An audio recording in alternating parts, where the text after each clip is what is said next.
మహారాష్ట్ర ఎన్నికల ఫలితాలపై ఏక్నాథ్ షిండే కీలక వ్యాఖ్యలు చేశారు. పూర్తి ఫలితాల తర్వాత సీఎంపై నిర్ణయం తీసుకుంటామని చెప్పారు.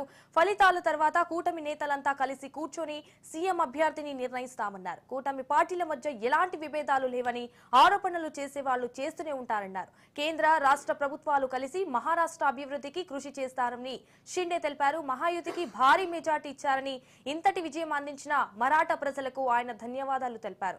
చరిత్రలో నిలిచిపోయే విజయం ఇచ్చారని షిండే తెలిపారు. రెడ్డిగా ఇదే అంశానికి సంబంధించి మరిన్ని డీటెయిల్స్ మా ప్రతినిధి రాజిరెడ్డి లైవ్ లో అందిస్తారు. రాజిరెడ్డి, మహారాష్ట్రలో ఎన్డీఏ కూటమికి సంపూర్ణ మెజార్టీ వచ్చింది. ఇప్పటికే 220 సీట్లు దాటాయి కూటమి పక్షానికి. అయితే ఇక్కడ ఒక ఉత్కంఠ నెలకొంది. ఎవరు ముఖ్యమంత్రి అవుతారు మహారాష్ట్రలో అనేది ఒక ఉత్కంఠ, ఆసక్తి నెలకొంది. ఎందుకంటే అసెంబ్లీ కాల పరిమితి 26వ తేదీ వరకు ముగుస్తుంది. ఆ 26వ తేదీ లోపలనే ముఖ్యమంత్రి ఎవరు అనేది డిసైడ్ కావాలి. అంటే ఈ రోజో రేపో ఒక క్లారిటీ రావాలి. ఆ యొక్క నేపథ్యంలో అసలు ముఖ్యమంత్రిపై నేనే ముఖ్యమంత్రి అని ఎవరి పార్టీలు వాళ్ళే ప్రకటించుకుంటున్నాయి. ఎవరు ప్రకటనలు వాళ్ళే చేస్తున్నారు. అటు ఎన్సీపీ అజిత్ పవార్ ముఖ్యమంత్రి అవుతారని అతని సతీమణి వెల్లడిస్తారు. అదేవిధంగా ఏక్నాథ్ షిండే అసలు లార్జెస్ట్ పార్టీ అనేది కాదు, కూటమిలో అంతా సమానమే, లార్జెస్ట్ ఫిగర్ వచ్చినంత మాత్రం వాళ్ళు ముఖ్యమంత్రి కారు అని ఆయన ప్రకటిస్తారు. అదేవిధంగా బీజేపీ ఆల్రెడీ ఇప్పటికే బీజేపీ ఎమ్మెల్యేలు కలిసి మీటింగ్ పెట్టుకున్నారు. దేవేంద్ర ఫడ్నవీసే ముఖ్యమంత్రిగా ఉండాలని ఆయన నివాసంలోనే ఎమ్మెల్యేలు సమావేశమయ్యారు. ఆయననే ముఖ్యమంత్రిగా ఉండాలనేది కూడా బీజేపీ ఎమ్మెల్యేలు కోరుతున్నారు.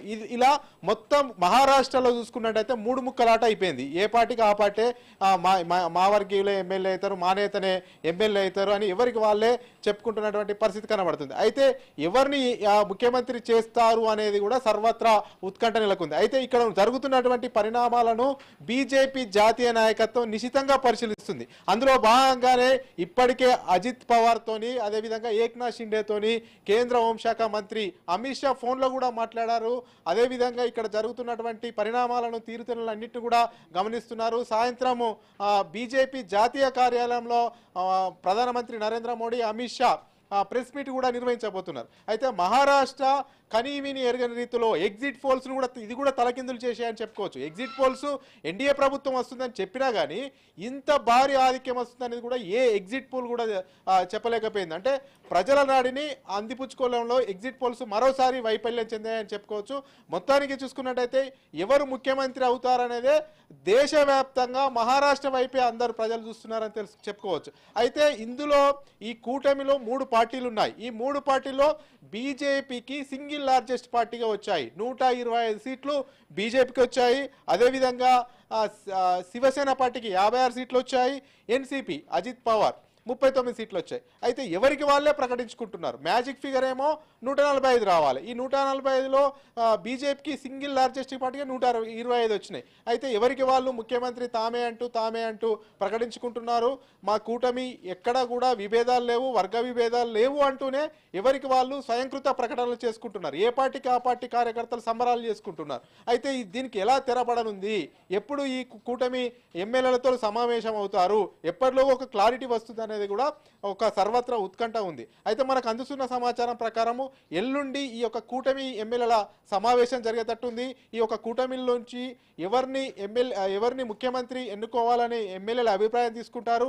అయితే ఏ పార్టీకి సంబంధించిన ఎమ్మెల్యేలు ఆ పార్టీ నేతనే, కీలక నేతనే ముఖ్యమంత్రి కావాలని కోరుకుంటున్నారు. కానీ వీళ్ళందరినీ కూడా ఏకం చేసి ముఖ్యమంత్రిని దేవేంద్ర ఫడ్నవీస్ పేరును తెర మీదకి తీసుకొచ్చే అవకాశాలు ఎక్కువగా ఉన్నట్లు తెలుస్తుంది. అయితే మూడు ముక్కలాట పంచాయతీ ముగుస్తుంది.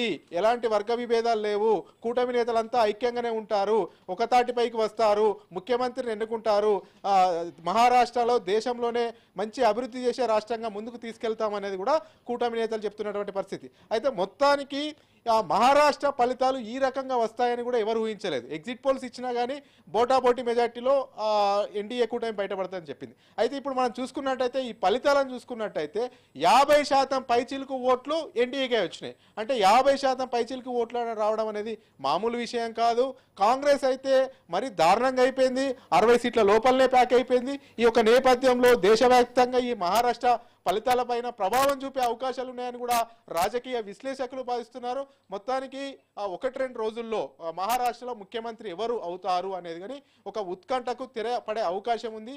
ఎక్కువగా మాత్రము డిప్యూటీ సీఎంగా పనిచేస్తున్నటువంటి దేవేంద్ర ఫడ్నవీస్కే మరోసారి ముఖ్యమంత్రి పదవి వరించే అవకాశం ఉంది అనేది కూడా పెద్ద ఎత్తున చర్చ టాక్ నడుస్తుంది. మొత్తానికి అయితే చూసుకున్నట్టయితే 1-2 రోజుల్లో ఈ ముఖ్యమంత్రి ఎవరవుతారనేది కూడా తెరపడనున్నట్లు తెలుస్తుంది. Thank you for the updates Rajireddy.